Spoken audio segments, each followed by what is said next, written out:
question I always ask myself, especially when I'm doing one-on-one with my manager, is how does what I'm doing connect to the whole bigger picture of the organization?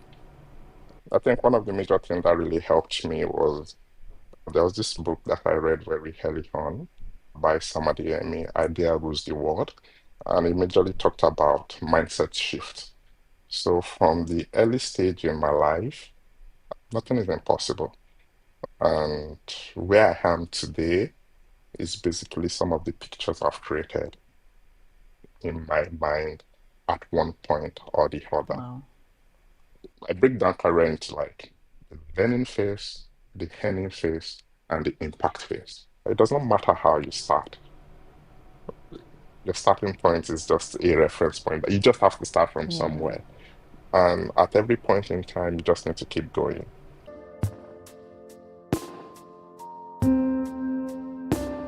Joining me on the podcast today is my friend, a software developer who has lived and worked across different continents. Today we'll be discussing thriving based on his point of view. We'll be looking at everything succeeding from his own lens. He's no other person than Ife Osungade.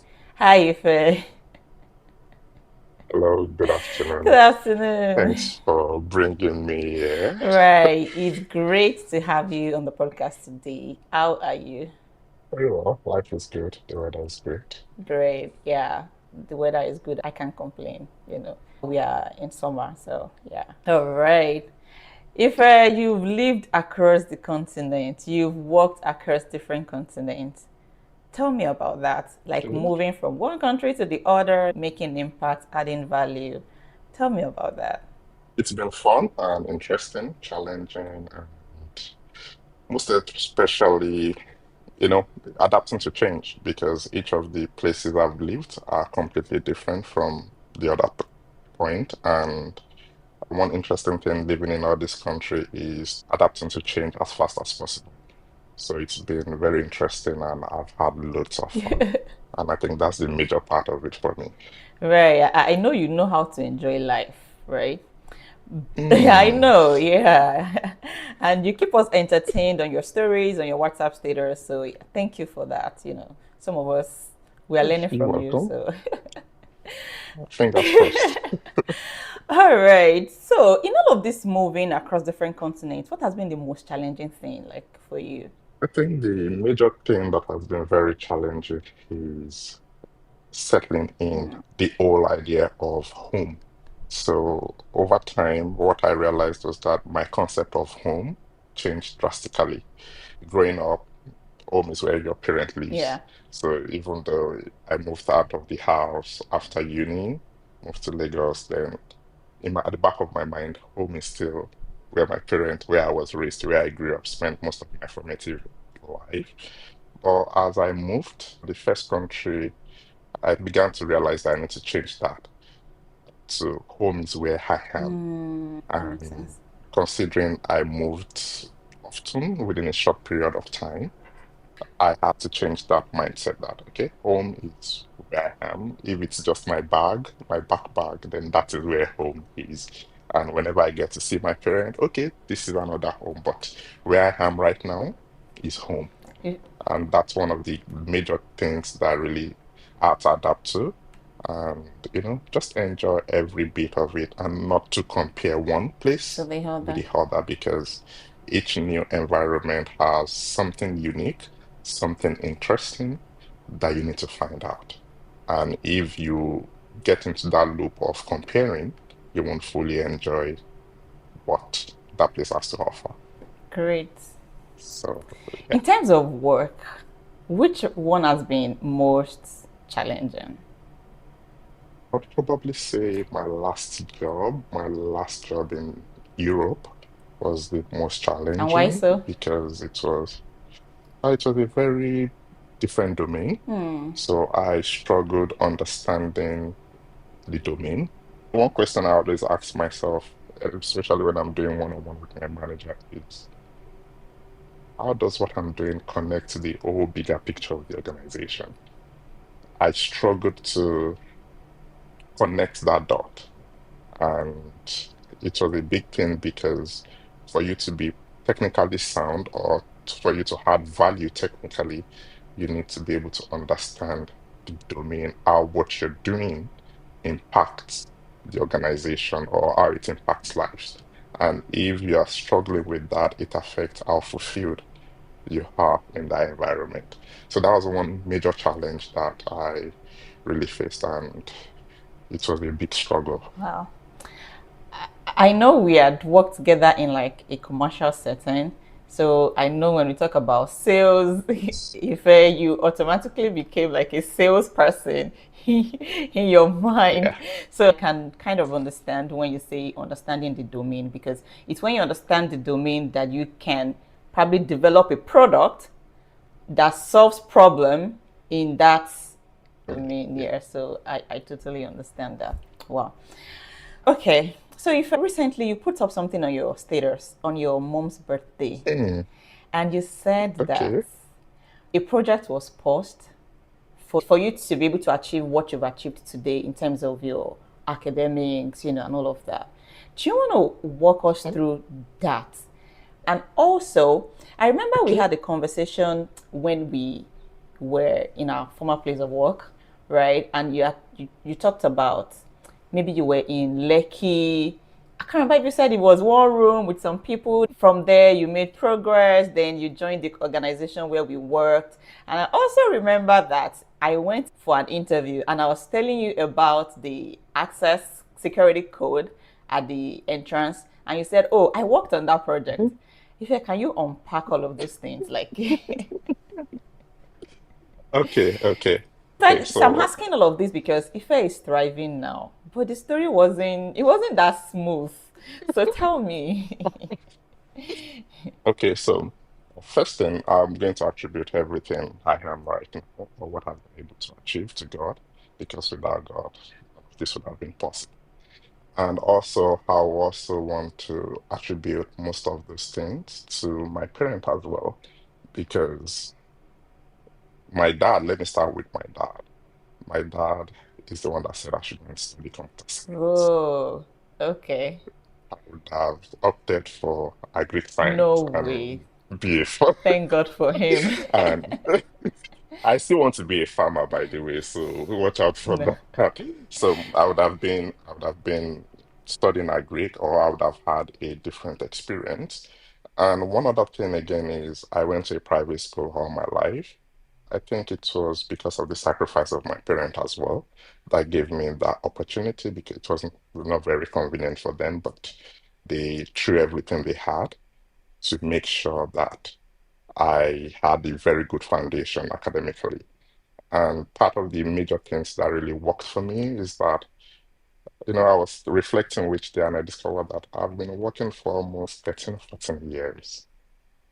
And looking back, my first job was when I was 19 after Wow, NYSC. 19 Ife. Uh, so, and I just look back on, if not because my parents did what they had to do to, give me that fast Education. Yeah. education and did everything. And glory to God, really, God has really been faithful. And I want to thank myself as well for doing the work. And okay, so fast forward after school, I think one of the major things that really helped me was there was this book that I read very early on by Sam Adeyemi, Idea Rules the World. And it majorly talked about mindset shift. So from the early stage in my life, I've always think that nothing is impossible. And where I am today is basically some of the pictures I've created in my mind at one point or the other. Wow. So, and looking back, I remember my first job after NYC. I did the interview on my birthday. It was October 2012. I just finished NYC previously, and I went for the interview. It was in Ibadan.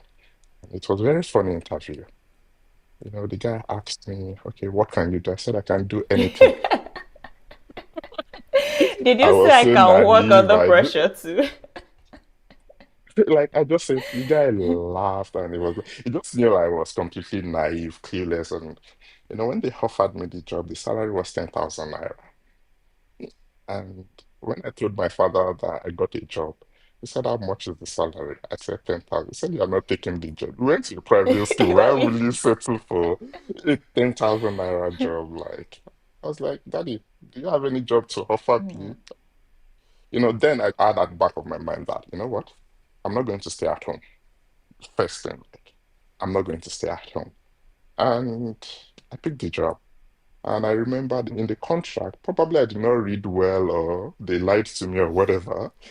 I read that first month would be 10,000, second month would be 20,000, third month would be 30,000, then 30,000 will now be till the 6th month after probation. oh, okay. So after the first month, November, I moved to Ibadan. Then after the first month, I collected my 10th. They even removed 1,000 as tax. I'm like, so I collected 10,000. Okay, second month, I saw 10,000. I'm like, HR, this is not what we talked about. This is meant to be. So we said, this 10,000 will be for the first 6 months. Oh. Ah, the first question, I remember going home then. I said, when will I buy my first car? With 10,000 That naira. was the question with 10,000 naira, 10,000 naira right? equals to how many dollars as at then, though? Please don't go there. My dad was very angry, but I just told him that, you know what? I have to do this. I think that was like the best decision of my life that set my career in the right path. Because 3 months after that job, the company started misbehaving, stuff like that, having internal things. So I started doing interviews again. I got another job, my first job in Lagos. That was 100,000. From 10,000 to But 100,000. 100,000. I could basically attribute the success at that interview to the few things I learned within that 3 months. So that job was like the handcuff to the next job. Oh, And that also changed my perspective about interviews, putting yourself out there as well. One of the key things I've also been grateful for is at the very formative early stage of my career, I've always prioritized learning. I break down career into like the learning phase, the earning phase, and the impact phase. what did you call the first phase? The learning Oh, phase, where you learn. okay. This. The second phase, you earn. Okay. Then the third phase, you make impact. Oh, great. And if you're lucky, you can have a job that gives you opportunity to have the three. And if you are don't let me say unlucky, if you follow a particular track, then you get something that they won't pay you much, but you get the opportunity to learn. Then you can take that knowledge to somewhere else that they will pay. It's that kind of a I thing. And totally I think agree. my first job then, I also had worked with very smart people. And one of the key things I take away from that job was I remember then they invite someone to sell books to us and we read, and I was the youngest. Come on. So like, but they understood the importance of reading, right? And so you do the job, you read, and understand. And the other thing again was what I actually wanted to do, which was software development, was not the job that I got. But one point, one node leads to the other node. So it was a startup and you're doing something in ed tech. So I saw an opportunity that, okay, I was doing content. I could transition into software development. So outside my core content development, I was eyeing the software engineers. I spend most of my time with them. I do part of their work unpaid. Wow. You know, I was just doing all these things because I knew to get someone to take a chance on you when you have zero experience is almost impossible. So you need to sacrifice or volunteer. And I was glad I was able to know that early on. So I started working with these people, ask questions, take projects. And after like 2 years, an opportunity opened for me to do something in the organization. And that was how I transitioned into software Wow. development. And it's been smooth Wow. ride all along. Wow. So back to my parent bid, there's this project that, so they could pay school fees. I went to a private school and school fees is not funny. Yeah, it's not cheap. It's not. So So then there was this building project that is either we'll pay school fees or we'll build house, that kind of a thing. And the building was on hold. Everybody even forgot about it. But my mom used to say something that, this project you complete it, Hmm. that kind of a thing. And I'm just kind of grateful that I was able to complete it for a 60 years birthday, Wow. and I give God the glory for that. Wow, Ife, that's interesting. When I saw that post, I'm like, I can totally relate, right? I didn't go to a private school, but it wasn't easy as well, like me sending me to school and all of that. So I know a couple of things that my mom had to put on hold to just make sure that things were smooth, to make sure that my education was on point and all of those things. So when I saw it, I'm like, oh, I can relate. I'm going to ask Ife about this one. Whoa. Okay. Wow. So, if recently, right, I've really been learning on your status. You know, all those books that you put up Hmm. on your status, like we are practically reading them together. Like when I see the book, I go Google, like, okay, what is this book all about? And as you put up those pages, I read, I ask you questions and all of that. I see where that came from. You being a reader from the beginning of your career. So for me, I didn't have somebody to influence me on how to read and all of those things. It was just things I was told in my school to say, hey, if you have to be a leader, you have to be a reader, you know. But I didn't really see people around Yeah. me doing it practically, you know. So even today, I prefer to listen to podcasts, you know, audiobooks than to pick a book and read. So, but for you, I feel like you do it well. I'm like, Ife, how is this thing so easy from one book to the other and all of that? So I see where that is coming from. Yeah. So in all of these books that you've read, which one has really inspired you the most? Because I've seen a couple of books in the last 3 to 4 months on your status. So which one has really inspired you the most? The one that is really mind-blowing is this one, Your Next Five Move. Yeah. I think I'm going to read it again. I just finished it last month. It was very practical and it cuts across almost every aspect of life, career, relationship-wise, leadership, strategy. And one of the key things that stood out for me then was about the author, because he had a very rough beginning, migrating due to war. He joined the army at some point. The parents separated, they migrated to the United States. When you just feel like there's so many chaotic pieces there and Yeah. there, and right now there is a fine print that everybody's saying, You're oh, you're successful. successful. You understand, like, oh, you're doing well. Like, look at how good you are. But what they don't know is that he lived in an asylum camp for like Mm, 2 years. He was in war at some point that they had to run for their lives. And what really stood out for me then was, and which is something that has also been evident in my own life, is it does not matter how you start. Your starting point is just a reference point. You just have to start from mm, somewhere. And at every point in time, you just need to keep going. No matter how chaotic it is, no matter how clueless you are about your next move, you just need to keep moving. And not just moving is moving in the right direction, because speed in the wrong direction is definitely going to get you yeah. nowhere. So it was really interesting for me to read that book. And it's really good. Yeah, and I think that's the same book that I was asking you when it Yeah, was written and all of that. Yeah, it's yeah, insightful. You know, that page that you put up that I read was really insightful, and it's something you can relate to what is currently happening in the world today. That was what caught my attention. Like, when was this book written? Is this person a seer? Because it's actually what is going on in the world today. So, yeah. yeah. If I talk me through your first project, like your first project Hey, as a developer, how did you feel like, oh, I worked on this product and this okay. product is live? Okay, so yes, the project was live for a short period of time, but it was a big breakthrough for me Okay. because it was in this first organization. So they were building a mobile application to enable people to learn on their mobile phones, majorly secondary school students and young learners. So they're building on a BlackBerry. BlackBerry was still a thing then, Okay. and Android. So Then I just saw an opportunity to do a mini course at CC Hub then. I think it was 2014, 2015 on mobile development on Windows Phone, even though Windows Phone does not exist Yeah. again. I saw the opportunity.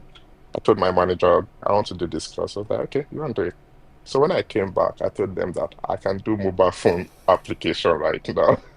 So it just looked like, okay, they have nothing to lose. Try. If we can get 100 users from Windows Phone, it's still going to hurt the audience, that kind of a thing. So I built the Windows Phone app. Even though it did not last for 1 year, but it helped build my confidence that I was able to do something. And I'm grateful for that opportunity in that organization as well, because they could have just shut it down. Like, Yeah. so that was really insightful, and that basically just gave me the boost that I needed to get into that sector and Wow. start something. Wow. So that was like my first major And project. after that, you have built and built and still building.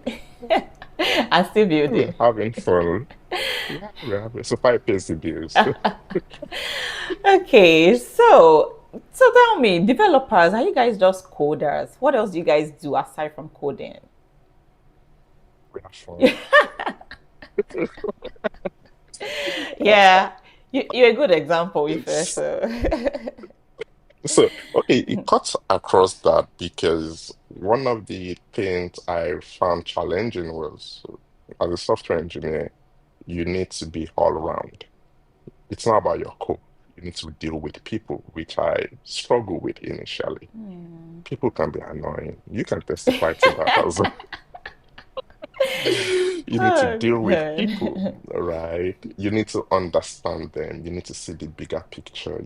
So your code is just It's it's important part. It's significant, but it's just a minor fraction of because if you don't have a good relationship with the people, your code will not see the light of the yeah, I day. agree.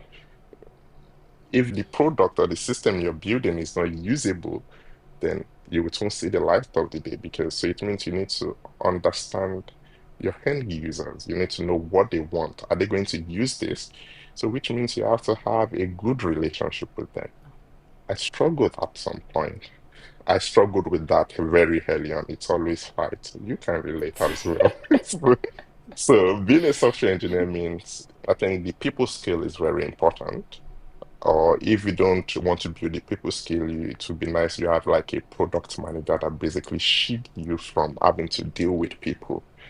And so you can basically just focus on your core competence, which is I just want to chunk out Good. codes.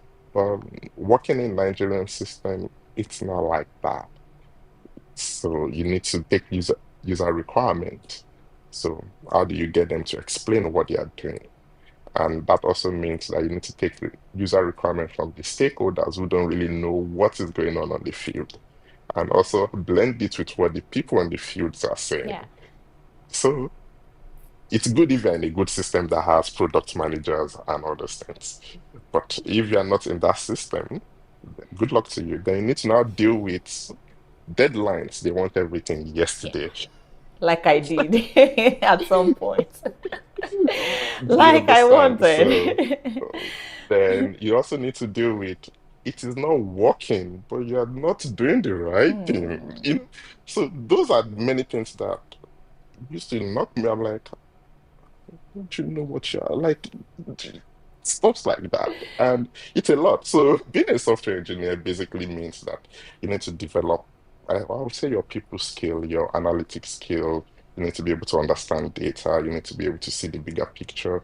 And you need to be able to see how you can have a win-win situation in all. Because at the end of the day, if they don't like what you're doing, you just wasted your nights and energy building something someone will never use.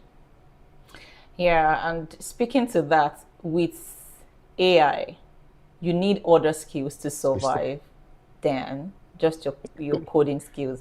We're going to come back to AI if I know, yeah. Yeah. We're going to come back to AI. All right. Yeah. So, have you ever developed like a software that you felt like, oh, this is a done, did, dusted project? this is a game changer, and people will just see it as trash. Like, what's this? This is not what we want. Have you ever like built something like that, or being part of something of that nature that you're so excited about, you're pumped, like I've delivered, and at the end of the day, end users will always be end users. I think all my projects are always like that. And it's a good thing if you look at it on a flip side, which is you can't say you've done your bit, but the most important thing is the goal is not for you to do your bit. The goal is for value to be added. Look at user experience, for instance. You might create an interface that you feel like this is awesome. Yeah. That is from your own lens. But Correct. if the people that are going to use it don't feel satisfied, then what is it that you are not satisfied about? If you say you've done your project and everybody takes it and that's it, then it does not give room for improvement, both for the project and both for you as well. So it's okay that they like what you've done and they come back with feedback, because if nobody gives you feedback, you may not really grow, or they just don't like it. People always have feedback. Yeah. So I don't think there's any done deal project. And again, times are changing. So it may be a done deal in week 1 and week 2. Yeah. God help you. Yeah. So yeah. Yeah. So you talked about, if you don't build your people skills, it's better if you have like a manager or product manager that can shield you from the people. You've had different managers. And for me, from your Mhm. lens, I kind of see that you have good managers.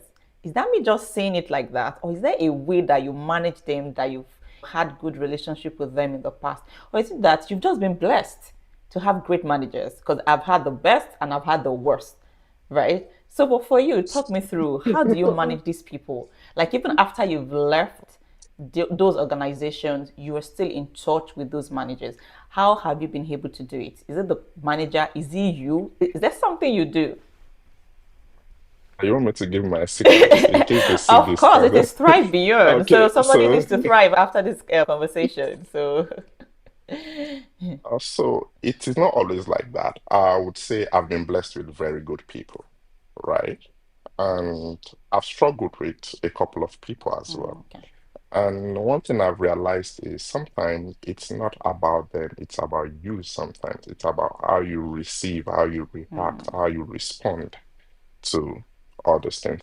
I think someone said something to me about leadership about almost a very long time ago that really shaped how I look at my managers.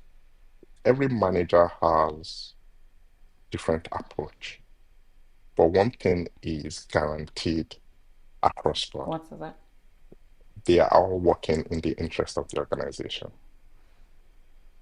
So some people might come at you as they hold your hands, do it this way, do it this way, do it that way. And some people might come at you as this is where we are going. How you get I don't there is your care. business.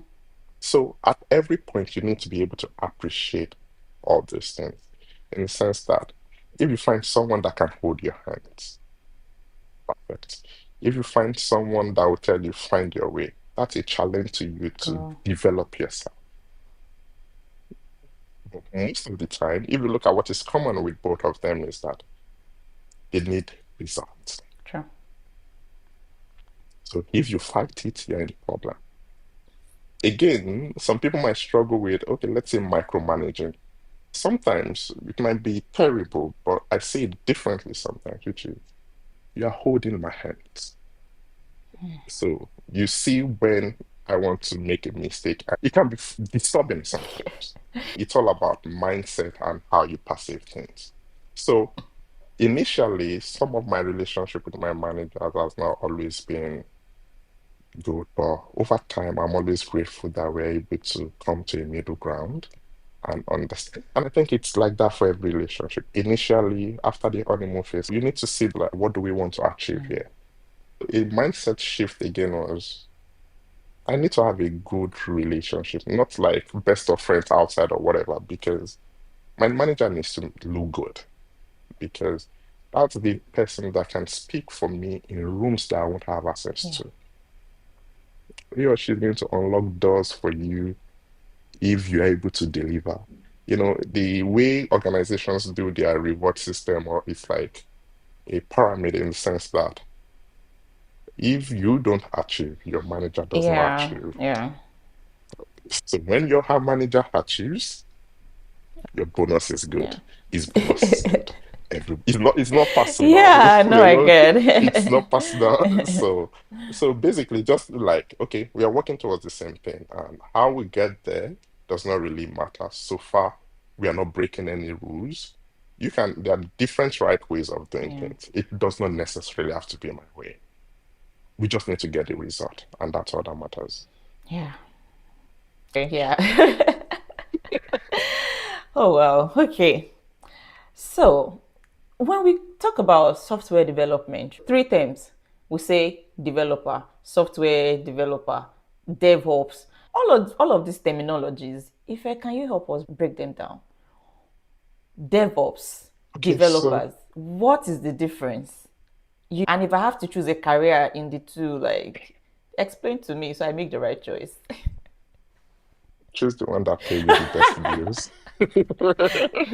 Choose the one that pay you the most money. Yeah. So it all depends on where you find yourself because I've discovered that I've been in situations whereby I have to put on both hats. Okay. But and okay, let me put it this way. An engineer, a DevOps, they are all engineers really, Okay. but a software engineer and a DevOps engineer, if we put it that way. So think of it this way. A software engineer basically writes codes, design the way the code will look like, write the unit tests, the algorithms, and all those necessary things. And a DevOps engineer builds the systems that helps the software engineer to deliver it to the end user. So basically, an aspect of DevOps engineer is building infrastructures. Okay. So for instance, compliance systems like how is your CI pipeline, continuous integration pipeline set up? Okay. So put it this way, like think of a DevOps like a COO, Chief Operations Officer. Okay. So he works with every other, yeah, a CFO account for the money, but the COO thinks of the finance, the HR, the logistics, the DevOps basically sits between, depending on the aspect of DevOps, sits between what the developer has done and what happens to the user, the experience of the users. So especially when it comes to infrastructures and other things, compliance, the engineer does not need to worry. So regarding choosing which one to do, the way I will answer that is this. Pick something that pays your bills first, then use it to push for your passion. Really? Shouldn't it be the other way around? Your passion, then pay If the you're bill. Like, if you're lucky that your passion can pay your bills, to God be the glory. To God be the glory. But for me, pay your bills first, then push for your passion. okay. Yeah. Okay. All right. So, first, what's the trend in your industry that you feel like everyone should be looking at? Artificial intelligence. And it's scary. It's scary. Okay, tell me about that. So, what scares you? What's the future with artificial intelligence? Thing that scares me mostly is the speed. Yeah, yeah, I agree. It seems like everything The is happening speed too is, fast. Yeah, yeah, yeah, yeah. then you're like, okay, what am I doing here?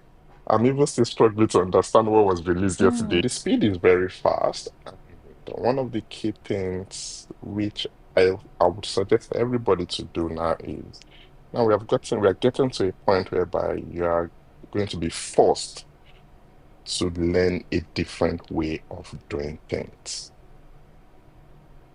Yeah. You're going to be forced to move from your level of competence into unfamiliar territories if you want to remain valuable. It's not a bad thing. So we all need to unlearn and relearn. The way of doing things last year may not be relevant Today, again today.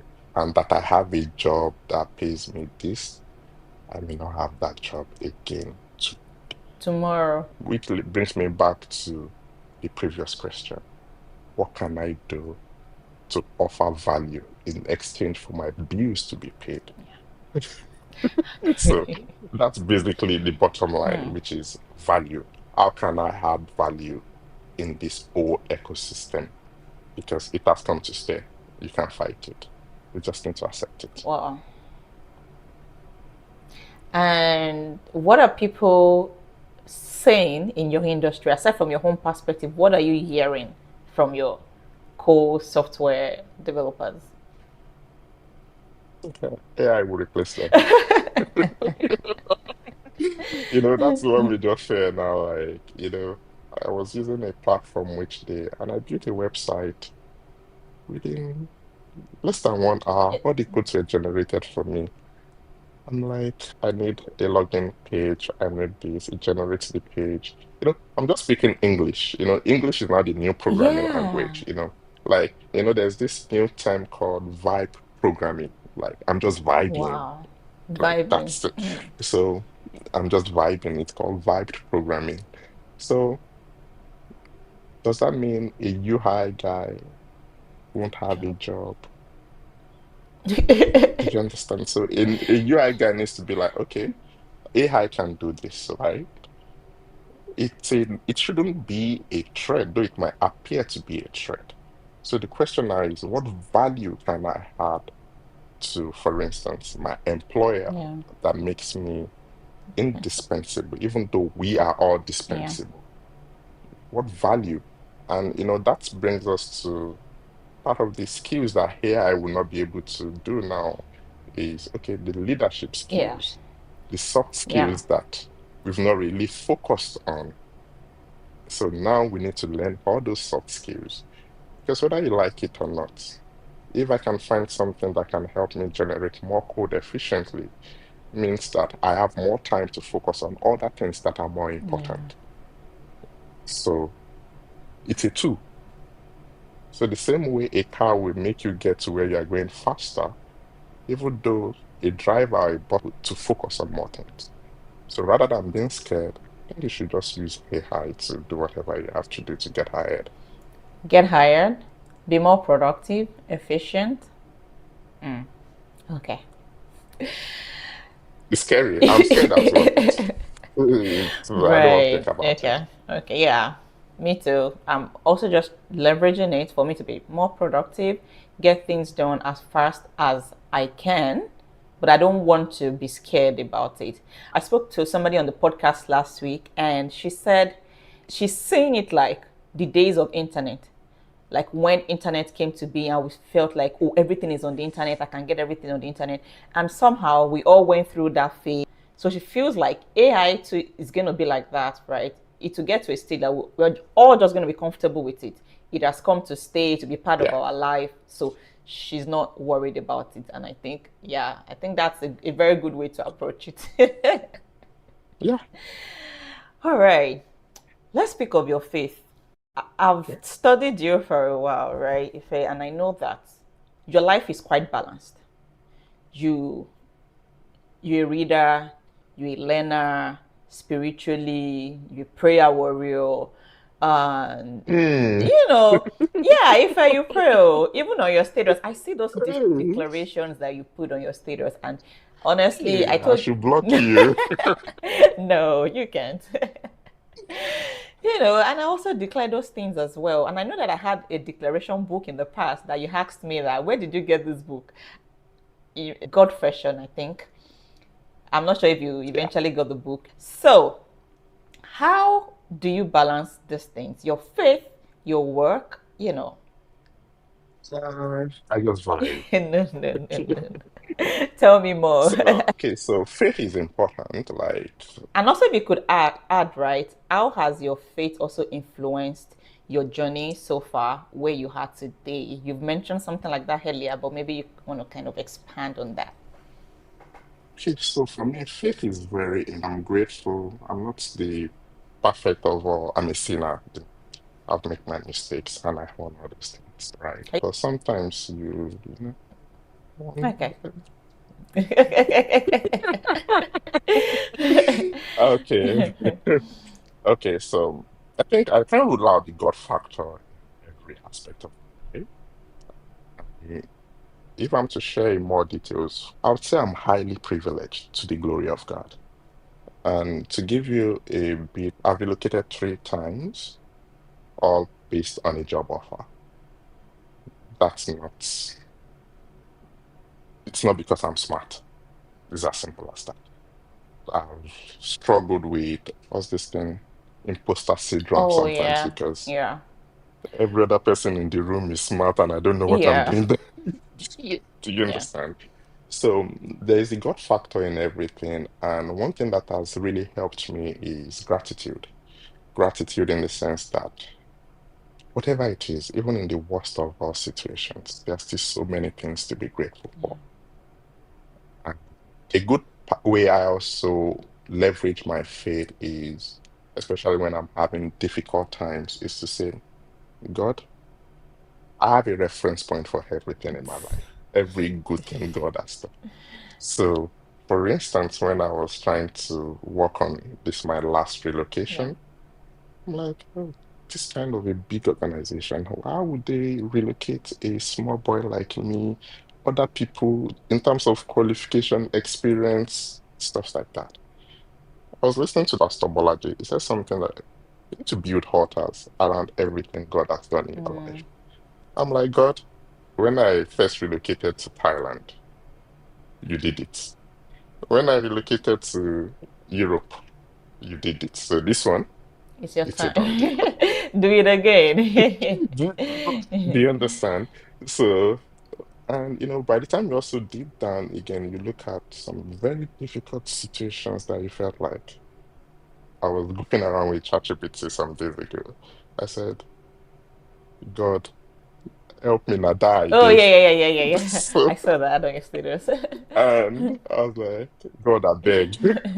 Stuff like that, which is, a time you just come and just realize that I can't, I think there's this part like we need to die daily. When you come to the point whereby I can't do this. When you come to that total surrender for me, which is very easy, like, Mm. God, I've messed up.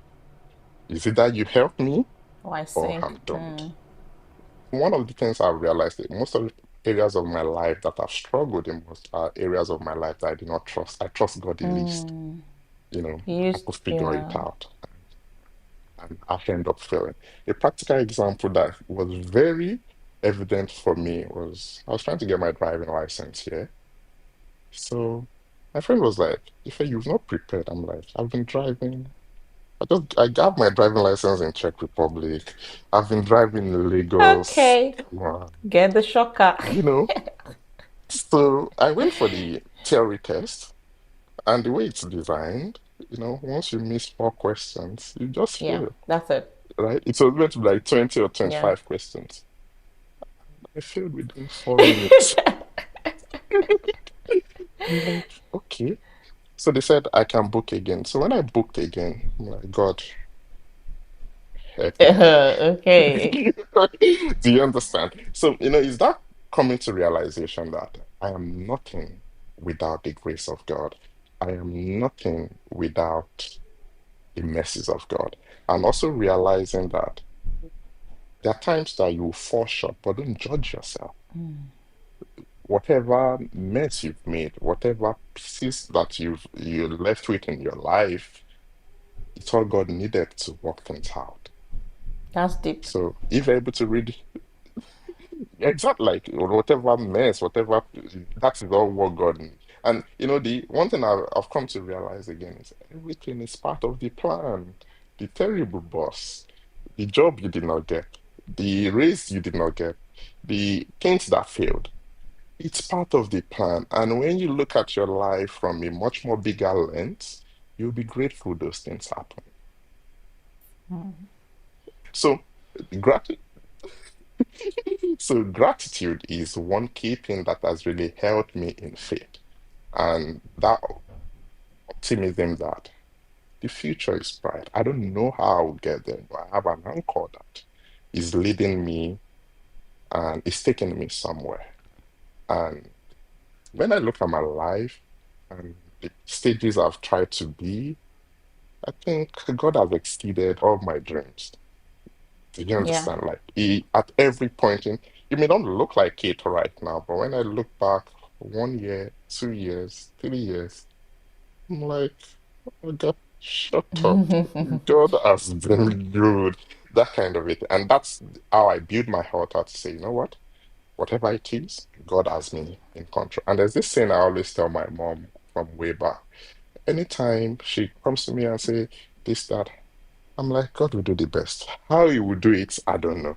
I just had it at the back of my mind that he's going to do the best. And be grateful for every moment. Don't complain. Just be grateful. Yeah. Sometimes you just don't need to praise her. Just be grateful and declare positive things. And before you know it, everything is falling up in line. Deep prefer. Okay. So I think you've kind of answered this one. But your 19-year-old self after school, did you see Mhm. the picture of where you are today? I know you had mentioned something like that. Yeah, you had some pictures, but was it clear? Okay. So let me put it in perspective this way. I've had a very good, bright picture, Yeah. right? And one picture that I still remember very well is owning a farm. That has been very, that I would, I'll get there. I don't know yet. But in terms of, was it clear? No. Yeah. I never thought Thailand would be part of my story. I never thought Europe, UK would be part of my story. I never thought North Czech would be America part of is my story. I never thought North America would be. But one thing has been clear is that every decision I make is the right decision for the season. yeah.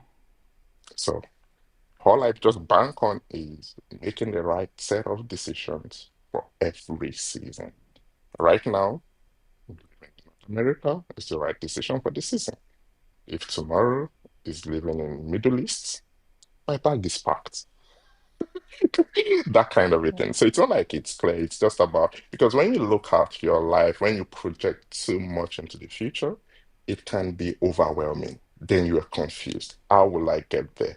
How will I this? How will I that? But break it down. I just need to make the right decision for today. And if I wake up tomorrow, it feels like a wrong decision. Okay, what is the next right decision to make based on the new information? Then I make it. Then next tomorrow again, repeat. So rather than saying, okay, I'm working 5 years ago, I only have goal for today. Every other thing will tie in as we move along. So I live in the moment mostly, if I as much as I'd say I have future plans, but most of the time I live in the moment. What would be your advice for your younger self or the younger generation? Somebody who is studying computer science currently, or someone that is just even struggling to even get into software development. What would be your advice based on your experiences, what you've seen so far, what you've learned along the way, the books that you've read, people you've met? Yeah. What would you say to them? I would say stay hungry and keep learning Profound. Stay hungry and keep and learning. keep learning. Do you want to break down the hunger? Am I hungry right now? Yes, I am. Hungry. So stay hungry in the sense that I'm grateful for where I am. If nothing changes about my situation right now, to God be the glory. But do I want the next thing? Yes. There was this news that came out which day, and I saw Facebook offering almost 100 million for people to come and what happened to my own head? Is my head too? Do you understand? Right. Stuff like that. You stay when you're inquisitive, you see things, those things should challenge Yeah. you. However, you need to be contented with whatever you have, whatever, because where you are right now used to be a prayer point that you were fasting for at some point. So it's not that bad. just that you want more, and it's completely Yeah. okay. So you need to stay hungry, or you need to want more. But wanting more should be done in the right way, in the sense that you don't pull people down as you Mm. go. Rather, as you pray for more, try to elevate more people along the line as much as you. But be mindful when you're trying to climb a ladder, don't pull up too much so that they don't drag you down. So try to make positive impact wherever you can make their life easy. And part of staying hungry is you make mistakes along the way. Forgive yourself. It's not that deep. Forgive yourself. You did the best decision, made the best decision based on the Information you have. information you Yeah. have. Now you know better. Go back and say sorry and move on.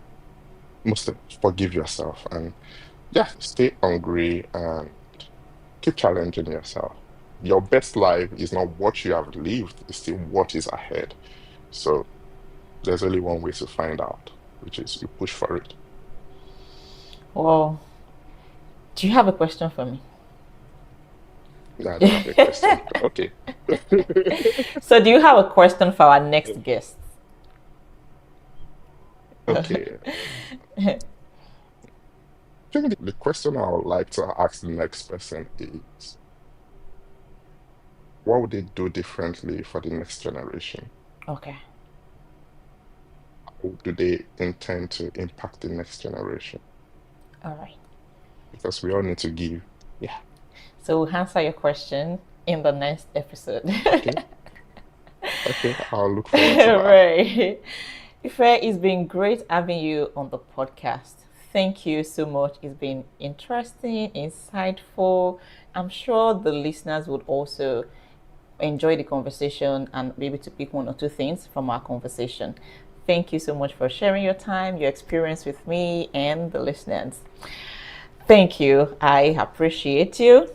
And for the listeners, You're thank welcome. you so much for tuning into this episode. If this challenged you, if you enjoyed the episode, feel free to like, subscribe, or share with somebody. All right, till I see you in the next episode, keep thriving. Thank you, Faye. Bye. All right, bye, my friend.